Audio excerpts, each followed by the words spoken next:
할렐루야. 오늘 이 아침에 이 자리에 오신 모든 분들 환영하며 축복합니다. 오늘 고난주간 마지막 날인데요.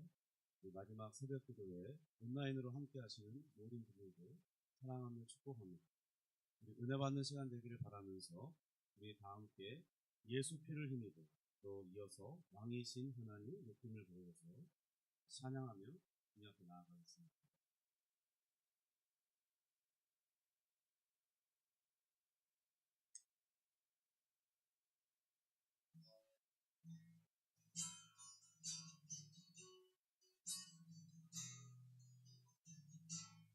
주의 보좌로 나아갈 때 주의 보좌로 나아갈 때에 어떻게 나가야 할까? 나를 구원한 주의 십자가 그것을 믿으며 가네. 주의 보좌로 나아갈 때에 나 여전히 부족하나 나를 품으신 주의 그 사랑 그것을 믿으며 가네. 자격 없는 내 힘이 아니 오직 예수님의 보혈로 자격 없는 내 힘이 아니 오직 예수님의 보혈로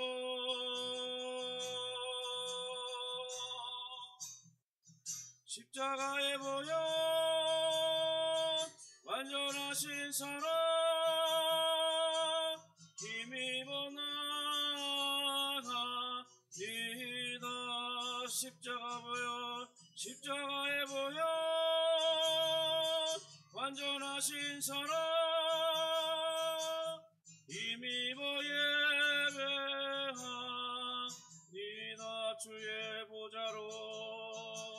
주의 보좌로 나아갈 때에 어떻게 나가야 할까? 나를 구원한 주의 십자가 그것을 믿으며 가네. 주의 보좌로 나아갈 때에 나 여전히 부족하나 나를 품으신 주의 그 사랑 그것을 믿으며 가네. 자격 없는 내 힘이 아니 오직 예수님의 보혈로 자격 없는 내 힘이 아니 오직 예수님의 보혈로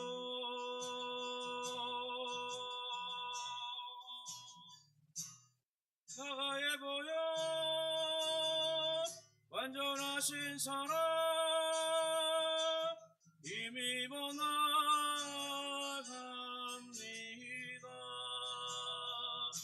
십자가의 보혈 완전하신 사랑 대합니다.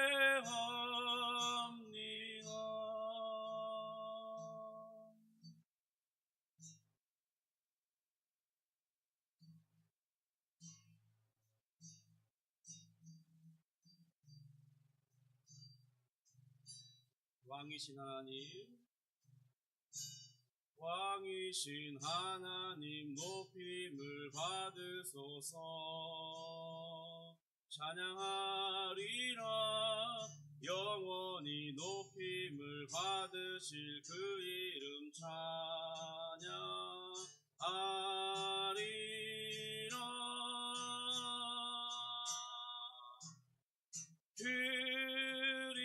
그리스도 진리로 다스리네. 기뻐하라. 온 땅이여 찬양하라. 거룩하신 그 이름 높이리라. 왕이신 하나님 높임을 받으소서. 찬양하리라. 영원히 높임을 받으실 그 이름 찬양하리라.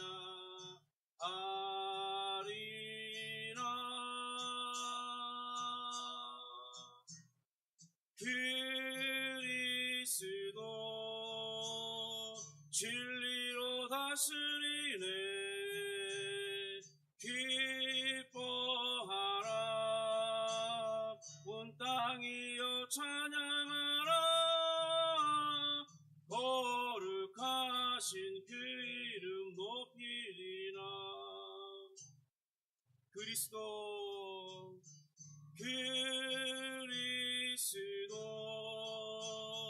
진리로 다스리네. 기뻐하라. 땅이여 찬양하라. 거룩하신 그 이름 높이리라.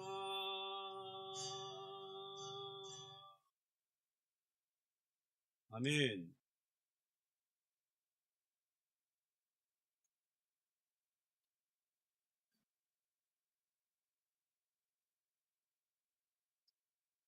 우리 힘있게 주님을 찬양했는데요. 우리 다 함께 사도신경으로 우리의 신앙을 고백하겠습니다. 전능하사 천지를 만드신 하나님 아버지를 내가 믿사오니 그 외아들 우리 주 예수 그리스도를 믿사오니 이는 성령으로 잉태하사 동정녀 마리아에게 나시고 본디오 빌라도에게 고난을 받으사 십자가에 못 박혀 죽으시고 장사한 지 사흘 만에 죽은 자 가운데서 다시 살아나시니 하늘에 오르사 전능하신 하나님 우편에 앉아 계시다가 저리로서 산자와 죽은 자를 심판하러 오시리니 성령을 믿사오며 거룩한 공예와 성도가 서로 교통하는 것과 죄를 사하여 주시는 것과 몸이 다시 사는 것과 영원히 사는 것을 믿사옵나이다. 아멘. 우리를 사랑하시는 하나님 아버지 감사와 찬송을 올려드립니다. 우리를 향한 그 지극한 사랑을 보여주시려고 하나님께서 그 증거를 나타내시려고 아들을 이 땅에 보내시고 아들을 이 땅 가운데서 우리와 같은 사람으로 살게 하시고 우리의 자리에서 우리를 대신해서 우리가 바다의 형벌과 진노를 다 그에게 쏟아내시고 아들은 또한 그것을 기쁨으로 십자가에 달리셔서 자신의 생명을 다하여 주 앞에 순종했습니다. 주님, 우리는 그로 말미암아 구원을 얻은 진노의 형벌에서 면제함, 사탄의 권세에서 노임받, 죄의 굴레에서 벗어난 드디어 참되신 하나님을 바라보며 힘있게 나의 주여 나의 아버지여라고 부를 수 있도록 은혜를 주시니 감사를 드립니다. 특별히 이 고난주간 기념하여서 새벽 기도를 하는 중에 벌써 5째 날이 되었고 이제 마무리하는 시간이 되었사온데 주님이 기록하신 주신 귀한 말씀을 생각해 볼 때 주님 그 말씀에서 은혜를 얻기 원합니다. 힘을 얻기 원합니다. 주님 내 마음이 하나님의 그 놀라운 사랑을 확신하는 그런 시간이 되기를 원합니다. 도와주시옵소서. 성령으로 역사해 주시고 함께해 주시고 우리 심령의 말씀 앞에 무릎 꿇고 그 말씀을 귀한 것으로 받게 하시며 그 말씀을 받을 때 주님 나의 마음이 변화되고 나의 마음에 샘솟는 기쁨이 솟아나고 주님을 향하여 믿음이 새로워질 수 있도록 은혜를 베풀어 주시옵소서. 하나님 온라인으로 함께하며 이후에라도 또 이 영상을 접함으로 깨닫게 될 그 성도님들에게도 동일한 은혜를 주셔서 주님 하나님의 사랑을 깊이 묵상하며 힘을 없는 복된 날 되게 하여 주옵소서.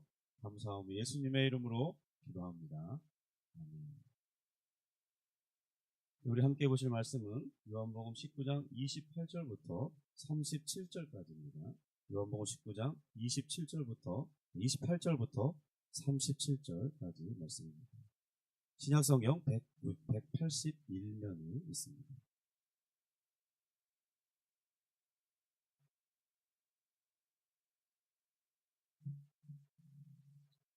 요한복음 19장 28절부터 37절 말씀 우리 같이 합독하도록 하겠습니다. 읽습니다. 그 후에 예수께서 모든 일이 이미 이루어진 줄 아시고 성경을 응하게 하려 하사 이르시되 내가 목마르다 하시니 거기 신 포도주가 가득히 담긴 그릇이 있는지나 사람들이 신 포도주를 적신 해면을 무술초에 메어 예수의 입에 대니 예수께서 신 포도주를 받으신 후에 이르시되 다 이루었다 하시고 머리를 숙이니 영원히 떠나가시니라.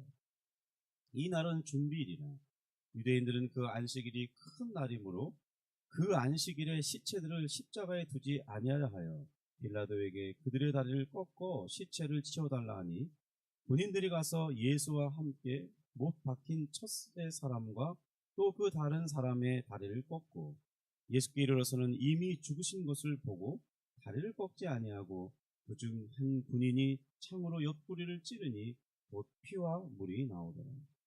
이 일을 본 자가 증언하였으니 그 증언이 참이라 그가 자기의 말하는 것이 참인 줄 알고 너희로 믿게 하려 하니 이 일이 일어난 것은 그 뼈가 하나도 꺾이지 아니하리라 한 성경을 응하게 하려 합니다. 또 다른 성경에 그들이 그 찌른 자를 보리라 하였느니라. 예수님의 영화의 생애에 관한 여러 편의 영화가 있었지만 사람들에게 가장 강하게 인상을 남긴 영화가 있다면 2004년도 이 멜 깁슨에 의해서 만들어진 패션 오브 크라이스트라고 생각합니다. 물론 최근에 미국에서 또다시 그 예수님의 일생에 대해서 제자 삼으시고 그 제자들을 훈련하시고 자신의 그리스도이심을 나타내시는 실제적으로 하는 그 다큐같이 만든 그 예수라는 영화가 있는데 저도 그 영화를 보면서 참 감동받는 순간들이 많았지만 아직 그 마지막 편까지 나오는 것이 아니라서 예수님이 십자가에 어떤 과정을 거쳐서 달리시게 되는지 그런 것들은 보지 못해서 좀 강인한 인상은 아직 없었지만 패션 오브 크라이스트가 가장 우리에게 있어서는 강력한 그 인상을 남기지 않았나 싶습니다. 이 고난주간이 되면 바로 그 예수님의 순환에 대해서 그 영상이 떠오르게 되는 것이죠. 자연스럽게. 근데 그 영상에서 첫 장면이 이렇습니다. 기도하시는 예수님이 나와요. 그러면서 아버지께 갑니다. 아버지, 만일 아버지의 뜻에서 어긋나지 않는다면 이 잔을 내게서 옮겨 주옵소서. 그러나 나의 소원대로가 아닌 아버지의 원하신 대로 되기를 원합니다. 그러면서 아람어로 우리는 흉내를 못 내죠. 근데 어쨌든 그렇게 간절히 기도하시는 예수님의 모습을 봅니다. 누가복음 22장 42절의 말씀을 제가 각색해 본 거예요. 얼마나 간절히 기도하셨는지 누가는 천사들이 주를 도와야 됐다고 기록합니다. 그리고 그 흐르는 땀방울은 마치 피가 흘러내리듯 해가고 그렇게 기록을 했습니다. 성도님들을 기도할 때 혹시 너무나 힘주어 간구한 나머지 내장이 꼬이는 고통을 겪어보신 적이 있습니까? 저는 한때 20년 청년의 시절에 하나님을 알고 싶고 하나님이 정말 나를 어떻게 사랑하시는지 내 마음이 확신하고 싶어서 하나님을 만나고 싶어서 간절히 기도하던 그런 시기가 있었습니다. 그때 주일을 다 마치고 이제 홀로 남아서 그 새벽 예배를 인도하는 그 방에 전기장판을 켜고 무릎 꿇고 간절히 기도하기 시작합니다. 때로는 기도가 안 돼서 힘들기도 하지만 어떤 날은 기도가 정말 잘 될 때가 있어요. 홀로 기도하지만 하나님의 역사가 있는 건 분명합니다. 어쨌든 이제 방바닥에 무릎을 꿇고 엎드려서 부르짖기 시작합니다. 주여 은혜를 주옵소서. 주님 나를 만나 주옵소서. 하나님 정말 나를 사랑하는 게 맞습니까? 그러면서 간절히 기도하다 보면 어느 순간에 이제 몰입의 단계가 됩니다. 다른 생각이 없어요. 한 가지 간구의 제목만 성령을 의지해서 기도하게 됩니다. 그러면 소리를 크게 지르는데 이렇게 엎드려서 기도하기 때문에 이 내장이 이렇게 구부러져 있어서 너무 힘을 주다 보니까 내장이 탁 꼬이는 순간입니다. 그러면 너무 고통스러운데 아무 말도 하지 못하고 그 고통이 풀려질 때까지 있어야 돼요. 몇 분이고 있어야 돼요. 그런 기억을 추억하다 보면 그런 다음에 일어서려고 하면 내 모습을 볼 때 참 우습습니다. 눈은요 얼마나 울었는지 툭툭 부어가지고 눈을 뜰 때 아파요. 그리고 이 눈물이 이제 코를 타고 이제 콧물로 바뀌어서 이렇게 흘러내렸는데 정말 바닥에 흥건하다 할 정도의 이렇게 창피하죠. 물론 치우고 있는데 그런 모습을 볼 때 참 기도의 맛이 무엇인지 알 수 있어요. 저는 어떤 분들의 이 대표 기도를 들을 때 참 마음이 답답한 경우가 있어요. 어떻게 하냐면 아버지 간절히 바라고 원하옵나이다. 기도할 때마다 아버지 간절히 바라고 원하옵나이다. 간절히 바라고 원하는데 말은 간절히 바라고 원하는데 전혀 간절히 느껴지지 않아요. 이것은 추임새로서만 쓰는 거예요. 그럼 간절하다 그러면 어떻게 기도해야 되겠습니까? 아버지 들어주시옵소서, 주여 도와주옵소서. 뭐 이런 게 간절한 거 아니에요? 간절히 바라고 원합니다. 말하지 않아도 저 사람이 지금 간절히 기도하고 있구나.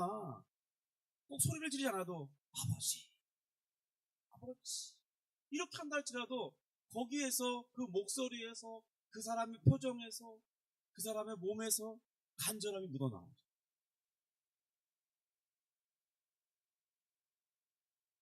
땀이 흐르는데 마치 핏방울이 흘러내리듯이 그렇게 흘러내렸다는 이 누가의 기록은 간절히 기도해 본 사람이라면 그것이 어떤 것인지 정말 온몸이 옷이 흠뻑 젖습니다. 운동한 것보다 더 많은 땀을 흘려요. 간절하면 다른 기도 제목이 없어요. 한 가지 기도 제목만 기도해요. 지금 예수님이 그런 기도를 하고 있는 거죠. 아버지께서 아버지께 뜻하신 것에서 어긋나는 것이 아니라면 그렇다면 이 마셔야 할 이 잔 넘겨주시기를 원합니다. 이렇게 간구하시는 거잖아요. 그런데요, 우리가 이거 알아야 할 거 있어요. 이게 역설법이라는 거예요. 아버지 정말 저를 사랑하시는 게 맞습니까? 아버지 눈물로 몇 시간째 기도하는 그 사람의 기도는 아버지가 나를 안 사랑하신다는 게 아니라 지금 무엇인가를 원하는 게 있어요. 그건 뭐냐면 확신이에요. 그러니까 예수님은 지금 잔을 마시지 않겠다는 소원을 아버지께 아뢰고 있는 게 아닙니다. 이게 표면만 읽어서는 이 말씀을 바르게 이해할 수 없어요. 단지 사람들 앞에서 겪어야 할 그 수모 있잖아요. 여러분 그 패션 오브 크라이스트에서 예수님이 매를 마실 때 보면요 엄청 담대하게 맞으시는 것 같아요. 이 매를 맞기 위해서 너무 고통스러우니까 콩나무에 쇠가 박히고 쇠가지고 묶어놓는데 이제 내가 맞습니다 이러고 맞는 거 아니에요. 영화니까 좀 과장해서 그렇지 아마 분명히 생각하건대 매를 맞고 채찍에 맞을 때에도 발가벗겨졌어요. 그러니까 온몸이 발가벗겨진 채 매를 맞겠죠. 그럼 어떤 일이 나요? 매를 든 군인들이 정말 그 영화 장면처럼 탁탁 휘어붙는 매가 정말 힘을 발휘하지. 채찍을 든 사람은 이렇게 하면서 군인들과 웃으면서 이 채찍으로 예수를 때리더라고요. 또 그 주변에 사람들이 성난 군중들이 몰려있겠죠. 그러면서 조롱하면서 십자가에 못 박아야지 매를 때리고 그만하면 어떡하냐고 조롱하면서 비난하는 그 소리가 들렸어요. 그 자리에 홀로 지금 예수님이 홀로 그것을 감당해 내셔야 하는 거예요. 여러분, 사람이 어떻게 이 고난을 감내해낼 수 있는 것이겠습니까? 여러분, 매를 한 대 맞을 때 정신이 없습니다. 매를 맞아본 사람은. 저도 맞아봤습니다. 학교 숙제 안 해가지고 엉덩이 맞았고 엉덩이 불이 나고 정신이 그렇게 대충 맞아도 그렇게 아픈데 맨살에 가죽을 벗긴 이 나무, 그런 나무로 인정사정 없고 힘을 다해서 때릴 때 맞는 이 매는 살점이 터져 나가요. 정신을 잃어버립니다. 거기에 무슨 자존심이 그런 게 어디 있으면 너무 아픈 거예요. 채찍이 칙 하면서 여기 다 잘못했어요. 여러분, 뼈가죽이나 뼈나 유리 조각이나 쇠 조각이 여기 팍 박힙니다. 우리 바늘 하나 뽑혀도 엄청 아프고 이게 조금만 긁혀도 그게 엄청 아프잖아요. 여러분, 그 정도가 아니에요. 저는 한때 이 가구 만드는 걸 좋아하기 때문에 망치를 해보는데 망치를 잘못하다가 여기를 엄청 세게 박은 이게 탁 내려친 적이 있는 거예요. 정신이 없습니다. 손가락 끝에 정신이 없어요. 그것 이상이에요. 채찍에 수십 개의 뼈 조각과 새 조각과 유리 조각이 온몸에 팍 박힙니다. 그리고 그것을 잡아 다시 채우려면 살점이 다 떨어져요. 우리 사람을 한 대만 한 번만 채찍이 맞으면 정신을 잃어버립니다.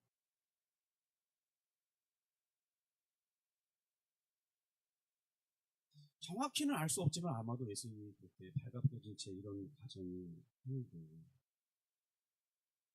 우리가 그 코미디 프로그램을 보면요, 이제 막 하다가 팍 미끄러지잖아요. 그럼 어떡하죠? 코미디 프로그램에서 개그맨들이 벌떡 일어나서 막 아픈데 아파 미치겠는데 막 이렇게 막 엉덩이 막 꽉 조이면서 막 아픈데 주변을 돌아보죠. 우리는 그런 모습을 보면서 동질감을 느끼기 때문에 웃음이 나오는 거 아니에요. 내가 그런 경우를 당했을 때 진짜 그 돌부리 넘어서 너무 아픈데 막 아파서 거기 만져야 되는데 그 넘어진 게 창피해서 그걸 제대로 만지면 얼른 딴 자리를 피해가서 막 살펴보잖아요. 화장실 같은 데 가서.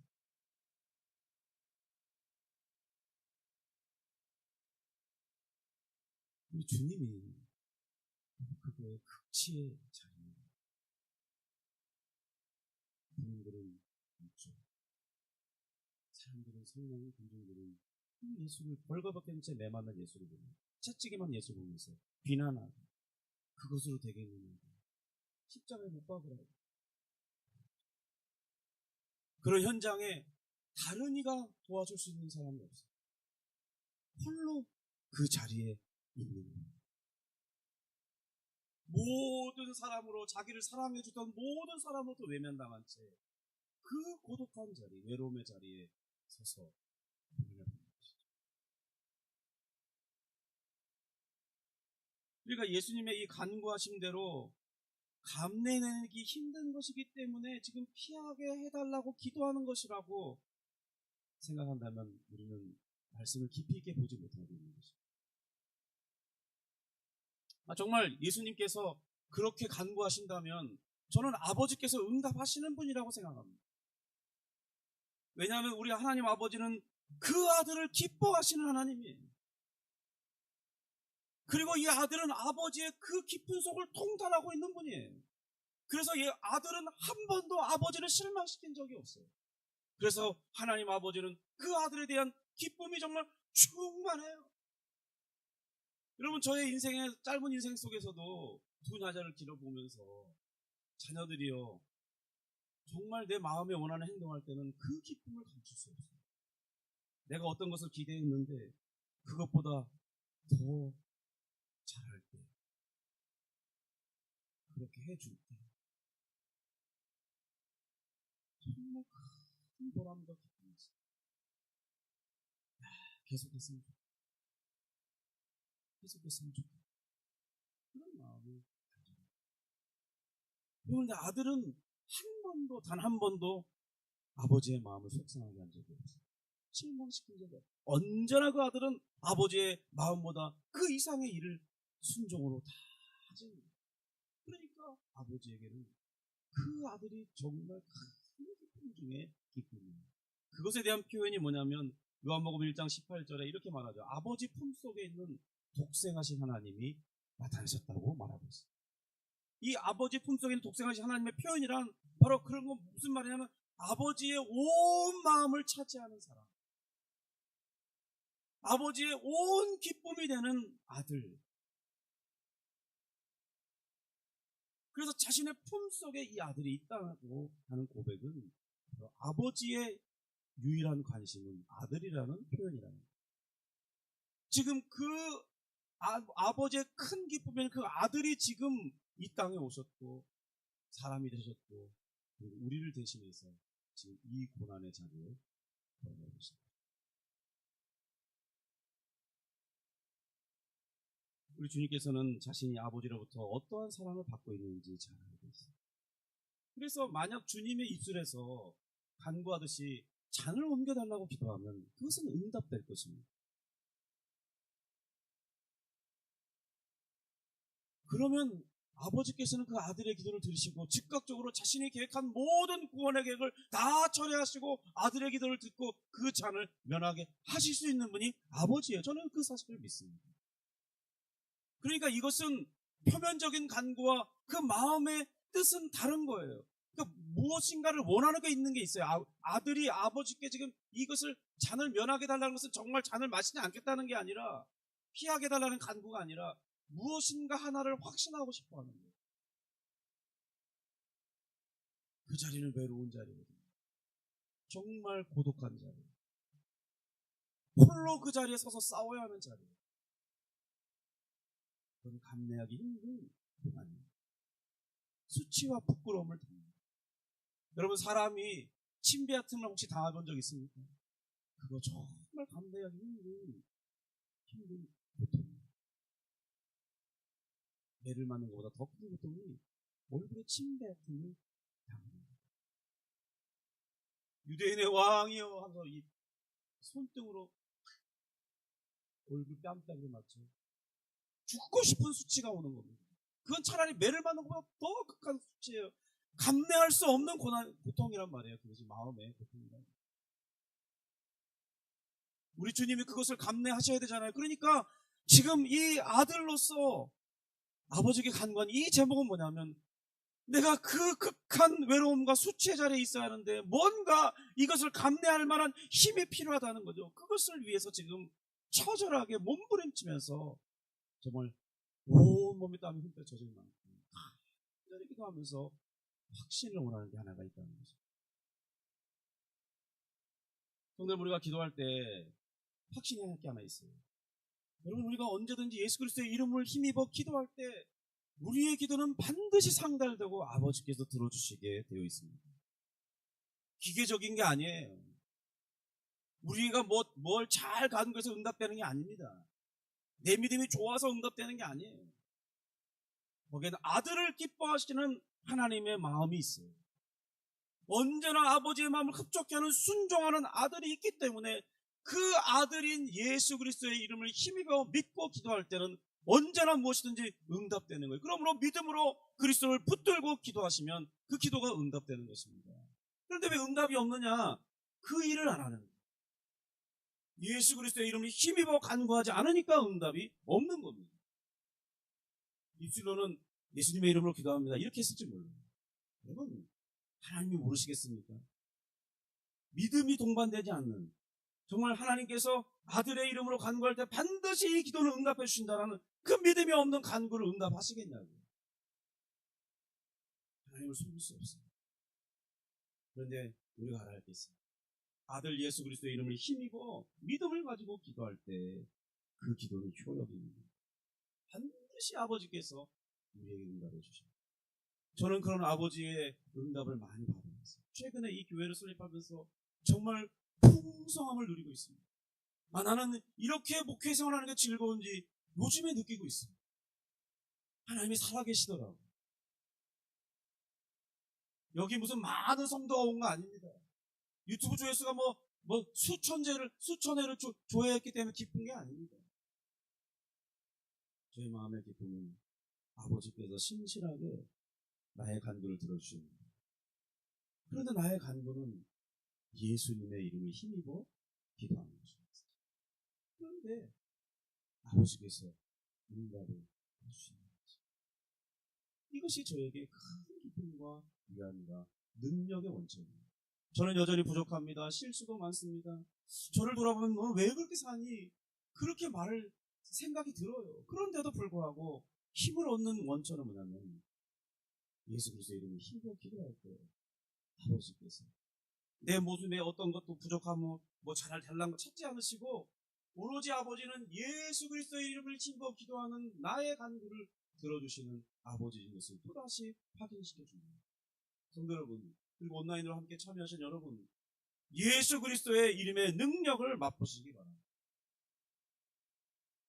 예수 그리스도의 이름에 왜 능력이 있느냐? 그는 아버지를 기쁘게 하는 순종하는 아들이기 때문입니다. 바로 아버지 품속에 있는 독생하신 하나님이시기 때문에 그의 이름을 힘입어 기도하는 우리 모든 기도가 응답되고 상달되는 것입니다. 그러므로 기도했다면 우리에게 요구되는 태도가 있어요. 응답에 대한 확신과 응답에 대한 기대감이 있어야 돼요. 기도해놓고 싹 다 잊어버리면 그거 믿음으로 간구했다고 생각하기 어려워요. 아니 기도했으면 당연히 기대해야죠. 저는 요즘에 엄청 신납니다. 아니 대단히 큰 믿음을 가지고 기도한 것도 아닌데 쫙쫙 응답이다. 그럼 응답받는 기도 생활이 정말 신납니다. 기도하시고 기대해서 응답받기를 주님으로 축복합니다. 진짜 신나요. 이만큼 행복한 일이 없어요. 다시 한번 말씀드리면 제가 잘나서 믿음이 좋아서 그런 거 아니라고 했죠. 제 행위가 무슨 거룩하고 의로워서 그런 거 아닙니다. 난 여전히 죄인이고 어쩌면 여러분보다 못한 삶을 살지 몰라요. 여러분 그런데 예수 그리스도의 이름을 힘입어 기도할 때는 응답의 역사가 있는 것입니다. 그러므로 우리 주님의 겟세마니의 기도는 자신이 어떠한 상황에 처하게 될지 알므로써 더욱 힘써 간구하시는 거예요. 그것은 뭐냐면 바로 온전한 순종을 위한 아버지의 사랑을 덧입기 위함입니다. 아버지여 만약 아버지의 뜻이라면 뜻에서 어긋나지 않는다면 이 자리에 옮겨주옵소서. 그러나 나의 소원대로 마시고 아버지의 뜻대로 드리옵소서. 이 말은 뭐냐면 사실 다른 말을 표현하면 아버지 저 사랑하시는 거 맞죠? 하나님 나는 지금 아버지의 사랑에 대한 확신이 필요합니다. 하나님 저 사랑하시는 거 맞죠? 제가 아버지를 기쁘게 해드리고 싶은데 내가 정말로 아버지를 기쁘게 해드리고 싶은데 내가 아버지의 이 소원을 그러니까 죄인이 되어버려서 멸망의 길을 가는 이 사람들을 구원해내고 싶은데 하나님 내게 필요한 게 하나 있습니다. 아버지의 사랑에 대한 확신입니다. 여러분 이것이 그 확신을 얻기 위해서는 몸부림쳐야 되는 거예요. 창자가 꼬이는 그 간구가 처절한 간구가 필요한 거예요. 그렇지 않으면 이 외로움과 수치와 고독의 자리는 감당할 수 없는 거예요. 여러분 능력이 어디서 오는지 아십니까? 사람이 고난을 이겨내는 능력은 어디서 오냐면 바로 사랑에 대한 확신에서부터 오는 것입니다. 우리 휴면 다큐멘터리 볼 때 그 고난을 이겨낸 사람들의 다큐멘터리를 볼 때 어떻게 이겨냈냐 보면 한결같이 고백하는 것이 누군가 나를 사랑해주는 그 한 사람 때문에 살게 됐다는 거예요. 이 고난을 감내하고 있다는 겁니다. 한 사람의 사랑이면 족합니다. 성도 여러분, 우리는 많은 사람에게 사랑받는 것이 그를 살게 하는 게 아니에요. 한 사람의 진실한 사랑을 확신할 수만 있다면 그 사람은 행복할 수 있어요. 어떤 불안도 감내할 수 있어요. 사랑에 대한 확신이 우리에게 필요합니다. 굉장히 사랑에 목마른 사람이에요. 여러분, 기도하실 때, 이 그리스도의 이 고난을 우리가 이렇게 기념할 때 무엇을 원하는 것입니까? 금식 왜 합니까? 왜 많은 헌금을 구별해서 합니까? 무엇 때문에? 그러니까 잘못된 것을 기대하면서 행하는 그 모든 것은 사실 우리에게 별 유익이 없어요. 그런 거 하지 않아도 정말 아버지께서 나를 사랑하신다는 그 확신이 이 고난주간 가운데, 기도하는 가운데, 말씀을 듣는 가운데 찾아 들어온다는 거예요. 그것이 바로 고난주간의 기념하는 태도이고 응답이겠죠. 근데 오늘 이 아침에 정말 그런 주님이 간절히 원하셨던 그 사랑의 확신을 여러분 마음속에 확신되기를 바랍니다. 그 사랑이 여러분의 마음을 사로잡기를 주님으로 축복합니다. 성령의 감동하심에 의해서 그 사랑의 마음이 내 마음을 사로잡을 때 여러분 세상을 얻는 것보다 더 큰 기쁨이 있어요. 어떤 고난도 이겨낼 수 있는 그 능력이 그 사랑으로부터 주어진다는 사실을 내가 알게 됩니다. 예수님은 이 철저히 혼자 감당하셔야 할 것이기 때문에 예수님은 더욱더 아버지에게 자신을 얼마나 사랑하시는지에 대한 다시 한번 확인을 받고 싶습니다. 그리고 기도를 다 마치시고 쭉쭉 먼지를 털어내면서 담대하게 그 길을 이제 걸어가시는 것이죠. 동시에 예수님 다시 한번 확인하고 싶었던 것은 뭐냐면 아버지께서 죄인이 되어버려서 멸망에 이르게 될 처지에 이른 이 우리를 정말 아버지께서 얼마나 불쌍히 여기시는지를 확신하고 싶었던 거죠. 이미 아시죠? 그걸 왜 모르시겠습니까? 그런데 육신을 입은 예수님은 한계 속에 있고 연약함 속에 있는 거예요. 그러니까 육신이 있는 이 예수님은 기도 가운데 확신을 필요했던 것이죠. 정말 우리를 향한 아버지의 지극한 긍휼이 무엇인지를 기도 가운데 느끼는 거예요. 요한복음 12장의 주님의 고백처럼 십자가를 지는 것은 주님의 자신의 영광으로 삼고 있습니다. 12장 23절부터 좀 길지만 32절까지 제가 쭉 읽어보겠습니다. 12장인데요. 같이 찾아보셔도 좋을 것 같습니다. 요한복음 12장 23절부터 32절까지입니다. 빠르게 읽습니다. 예수께서 대답하여 이르시되 인자가 영광을 얻을 때가 왔도다. 내가 진실로 진실로 너에게는 하나된 밀이 땅에 떨어 죽지 아니하면 하나 그대로 있고 죽으면 많은 열매를 맺느니라. 자기의 생명을 사랑하는 자는 잃어버릴 것이요 이 세상에서 자기의 생명을 미워하는 자는 영생하도록 부르느니라. 사람이 나를 섬기려면 나를 따르라. 나 있는 곳에 나를 섬기는 자도 거기 있으니 사람이 나를 섬기면 내 아버지께서 그를 귀히 여기시리라. 지금 내 마음이 괴로우니 무슨 말을 하냐. 아버지여 나를 구원하여 이 때를 면하게 하여 주옵소서. 그러나 내가 이를 위하여 이 때에 왔나이다. 아버지여 아버지의 이름이 영광스럽게 하소서. 하시니 이에 하늘에서 소리가 나서 이르되 내가 이미 영광스럽게 하였고 또다시 영광스럽게 하리라 하시니 곁에 서서 들은 무리는 천도에 울었다고도 하며 또 어떤 이들은 천사가 그에게 말하였다고도 하니 예수께서 대답하여 이르시되 이 소리가 난 것은 나를 위한 것이 아니요 너희를 위한 것이니라. 이제 이 세상에 대한 심판이 이르렀으니 이 세상의 임금이 쫓겨나리라. 내가 땅에서 들리면 모든 사람을 내게로 이끌겠노라 하시니 이렇게 말씀하시면 자기가 어떠한 죽음으로 죽을 것을 보이십니다. 여기 이 마지막 33절에요. 보면은 그 진술은 지금 예수님이 진실로 이 십자가를 지심에 대해서 어떻게 생각하고 계셨는지에 대해서 그 모습을 지켜본 증인의 고백 아니겠어요? 그렇죠? 예수님 옆에서도 예수님 옆에 십자가를 예수님 혼자 지신 게 아니에요. 양쪽에 두 명의 강도도 같이 십자가에 못 박혀 죽었잖아요. 그런데 그 십자가의 죽음이, 그 강도의 죽음이 우리를 위한 고난이라고 생각하지 않죠. 그죠? 그거 잘 보셔야 됩니다. 그럼 십자가는 로마 시대에 일상적으로 치러지는 형벌이에요. 제가 이 로마인 이야기를 읽을 때 보니까 그 길가에 십자가를 이 거리마다 이렇게 사람을 매달아 놓고 밤새 이렇게 등불처럼 수십만 명의 반역자들에 대해서 이렇게 처형하는 그런 것을 기록하고 있어요. 여러분, 십자가에 수많은 사람이 죽었습니다. 예수님만 십자가에 죽으신 게 아니에요.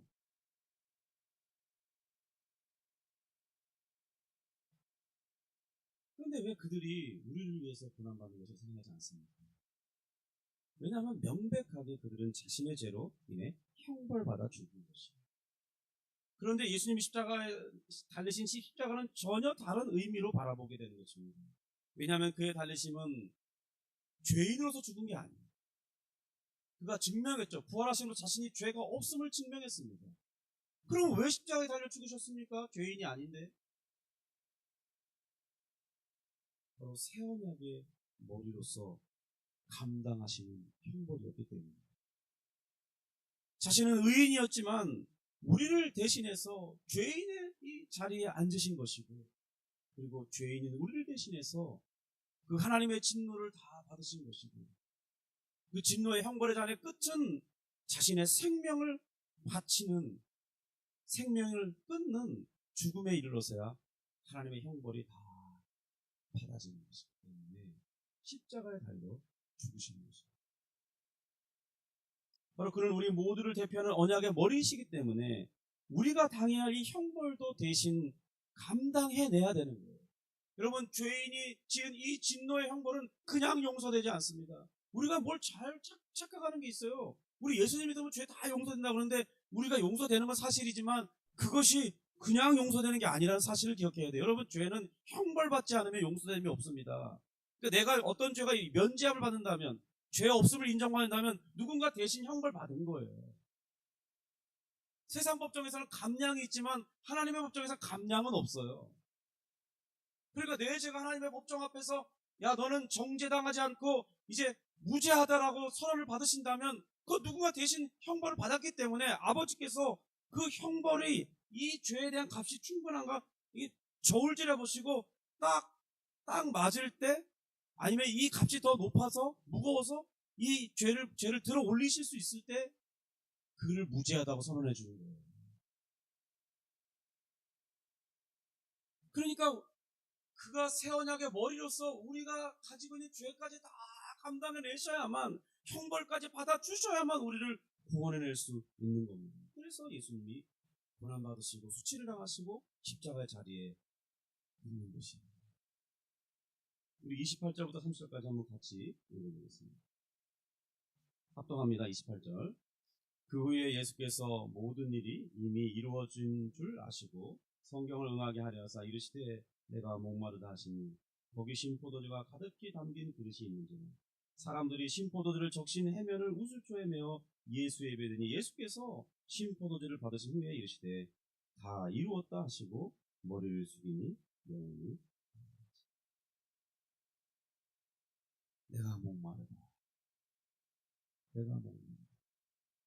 이 고백은요, 이제 이 형벌의 끝을, 이 진노의 잔을 내가 다 해냈구나, 이런 고백입니다. 마치 에베레스트 산 같이 너무나 높고 고난스러운 그 모진 산 올라가는데 여기 앞에 정상봉이 보입니다. 그러니까 갑자기 육체를 가진 예수님이 그 정상이 한 3m 앞두고 있는 것 같은 느낌인 거예요. 그러니까 이제 생각나는 거예요. 내 몸이 피곤해. 너무 많은 피를 흘려서 내 육체가 피곤해.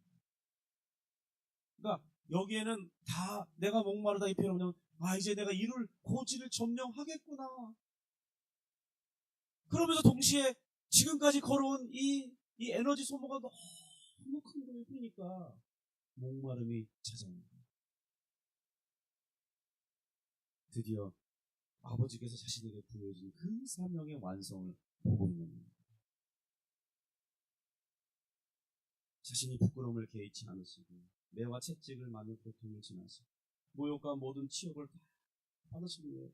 이제 십자가에서 마지막으로 그 하나님의 모든 진노의 잔이 쏟아질 때 성취했다는 이 깊은 안동, 그 표현이 바로 그 표현. 성도 여러분, 이 주님의 음성을 들을 수 있기 바랍니다. 그 2000년 전에 십자가에 매달린 주님의 그 음성을 여러분의 마음속에 들을 수 있기를 바랍니다. 내가 목마르다는 바로 나를 위한 희생하시는, 헌신하시는 주님의 참된 사랑의 고백이에요. 나를 향한 위로의 고백이에요. 야, 걱정하지 마라. 내가 네 모든 죄를 다 감당하는, 내가 너를 사랑해. 제자들의 발을 씻기시는 그 주님의 종의 참된 모습이 바로 이 내가 목마르다는 이 음성 속에 다 담겨져 있는 거죠.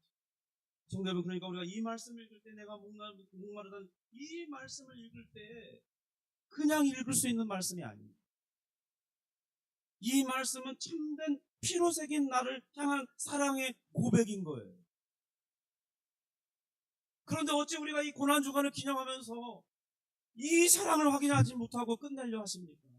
근데 우리 아침에 기도할 때 단 5분을 기도하더라도 아버지, 그 주님의 음성을 들려 주옵소서. 내가 사랑의 핵심이 필요해. 그렇게 간구하시고 2000년 전으로 돌아가셔서 주님의 십자가의 음성을 들을 수 있게 됩니다. 내가 목마르다, 내가 다 이루었다 하시고 주를 받으신 우리 주님의 모습을 우리 아침에 기도할 때 볼 수 있기를 바랍니다.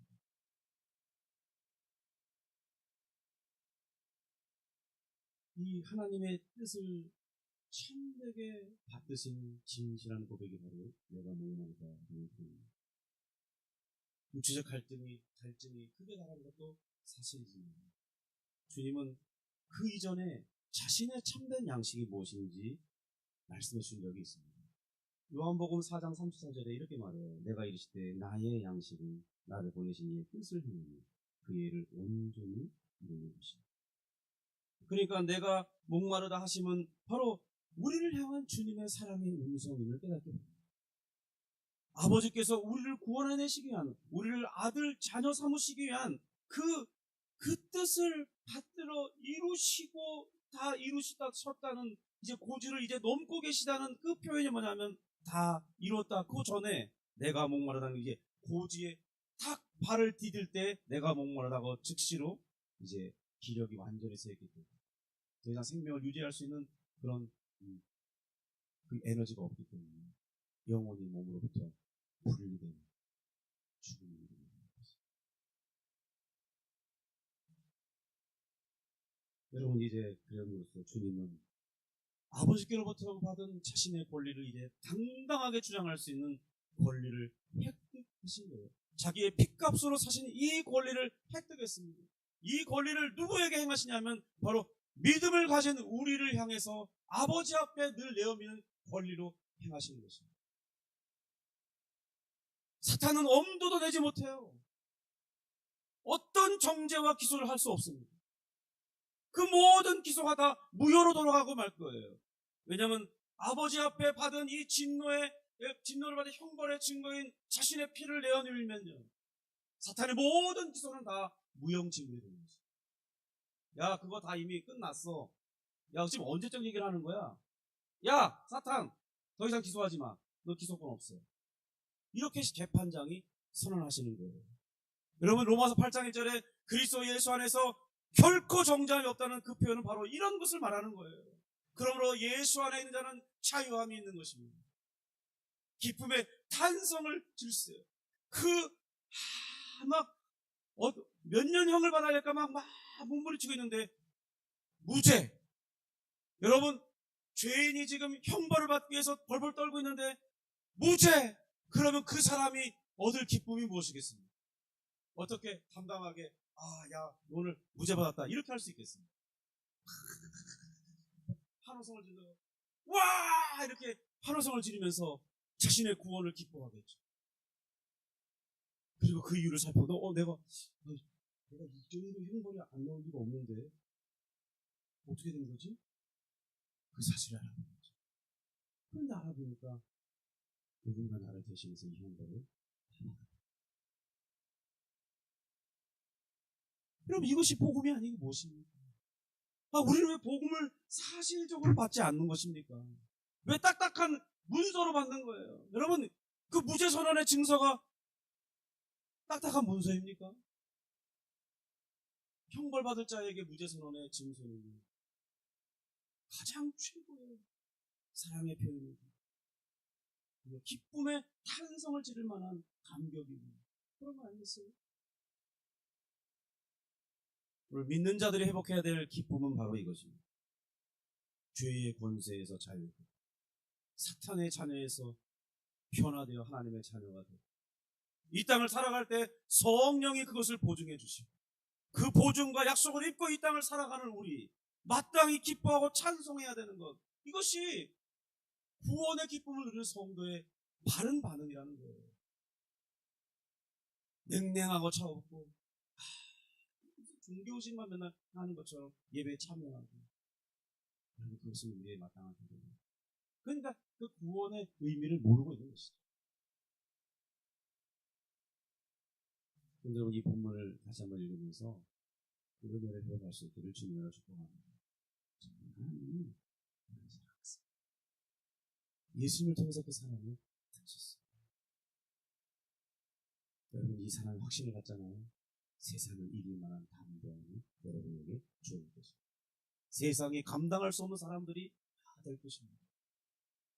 하나님이 나를 사랑하시는 확신, 예수님이 그 보여주신 증거를 가진 자들, 세상이 감당할 수 없는 사람이 되는 줄 믿습니다. 기도하겠습니다. 하나님 아버지 감사합니다. 우리 하나님을 찬송합니다. 하나님, 죄인이 큰 형벌을 받을 것을 생각하고 있습니다. 재판장이 갑자기 무죄 선언합니다.